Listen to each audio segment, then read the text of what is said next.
السلام عليكم ورحمة الله وبركاته. النهاردة هنعمل مع بعض فطيرة حلوة جدا، سهلة بسيطة، وفي نفس الوقت هنحط فيها حاجات هتعجبكم جدا. هنعملها النهاردة باللومي، هنعملها بالجبنة، كل اللي تقدروا تحطوه فيها انا هسيبه لاختياركم. هقول لكم بقى المقادير بتاعتها وهنخش ان شاء الله على طول في الخطوات.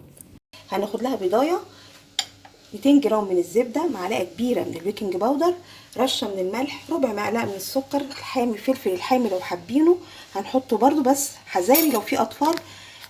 نص كوبايه من الزيت، هنا كوبايه من اللبن هنحط عليها بيضايه، ودي بيضايه هنحطها في العجينه نفسها، وكوبايه من الزبادي، فلفل اسمر طبعا عشان البيض. وهنبدا على طول نشتغل. الدقيق ده انا حاطه كيلو الا ربع من الدقيق. هنعمل ايه في الاول؟ هنحط البيضايه على اللبن كده، حطينا بقى الفلفل، هنقلبها بس تقليبه كده، دي هتتحط في الاخر بعد ما نخلص الفطيره. هنبدا بقى نعمل ايه؟ هنحط المقادير الجافه على بعض. على الدقيق كده هنحط رشه الملح مع السكر مع البيكنج باودر، وهنقلب برده تقليبه بسيطه كده. خلاص، هنحط الزبده معاها الزيت،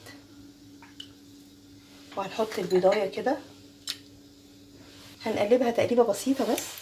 شايفين الزبده خرجينها شويه من التلاجة، يعني بدرجه حراره الغرفه اللي احنا متواجدين فيها كده، زي التارت كده. العجينه دي بتبقى حلوه وخفيفه جدا، ما فيهاش الا البيكنج باودر بس. انا هشتغل بقى بايدي على طول. هنحط بقى الدقيق، مش هنحط كله، هحط حبه وهبدا اخلط كده، وبعدين هنخلط على طول العجينه بالراحه. خلاص اهي، هبدا بقى اقلب فيها. كمان الحاجات دي ما بتحتاجش كده، ما بتحتاجش ضغط، هي بتتقلب بس، يعني بنلف بس الدقيق في الزبده اللي احنا حطيناها. خلاص احنا بسيناها بقى زي ما انتم شايفين، بصوا بتبقى عامله ازاي. طبعا ما هيش معجونه خالص. هنعمل ايه؟ هنحط بقى الكوبايه بتاعه الزبادي كده، وخلاص هنلفها بقى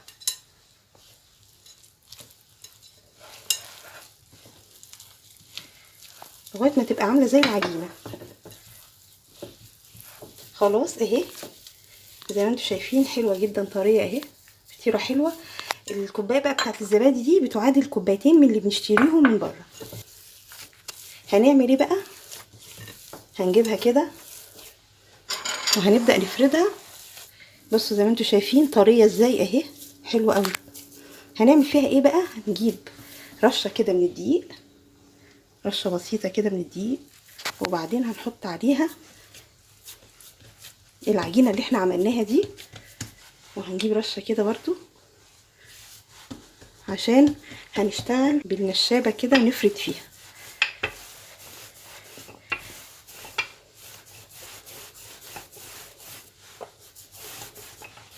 خلاص فردناها كده. هنعمل ايه بقى؟ انا هعملها في القالب ده وبطنته بس بالزبده. لو احنا هنعملها قالب تاني اللي هي بيلزق فيه، ممكن تلزق وممكن ما تلزقش، ممكن نبطنها كده بالزبده او الزيت ونرشها رشه من الدقيق. هنحطها بقى فيه كده.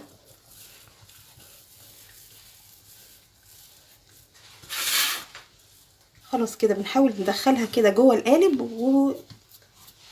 وبنحاول نسكنها كده جواه حلو كده، ونضغط من هنا كده لغايه ما نحس ان هي خلاص كلها بقت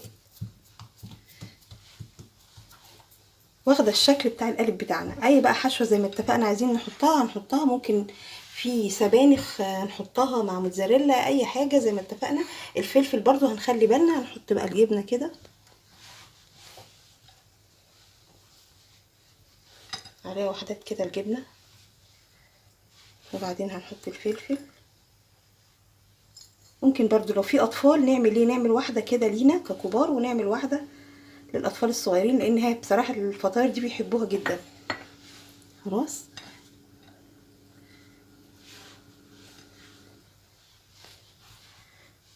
وبناخد بقى اللبن ده، نرشرش كده اللبن بتاعنا،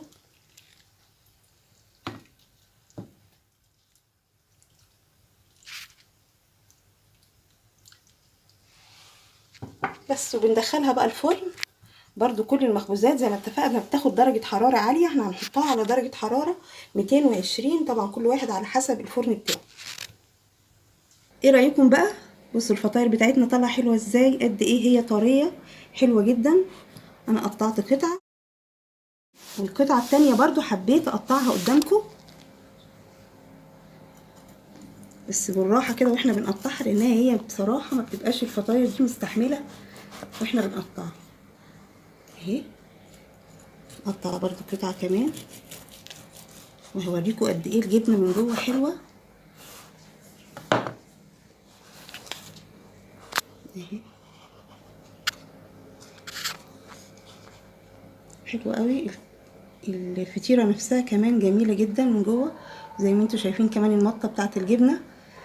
كل بقى اللي حابب يحط فيها حاجه هيحطها، اي حاجه بقى حابين نحشيها، ممكن نحشيها بسطرمه، جبنه موتزاريلا، اي حاجه حابين نحشيها لها.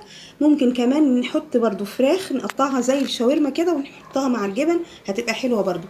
على فكره حلوه جدا الفطاير دي، سهله بسيطه جدا زي ما انتم شايفين، ما بتاخدش معانا كمان وقت ابدا في عمايلها. ان شاء الله تكون بسيطه ليكم بقى وسهله، وجربوها وتطلع كمان معاكم انجح من دي. اشوفكم على خير، والسلام عليكم ورحمه الله وبركاته.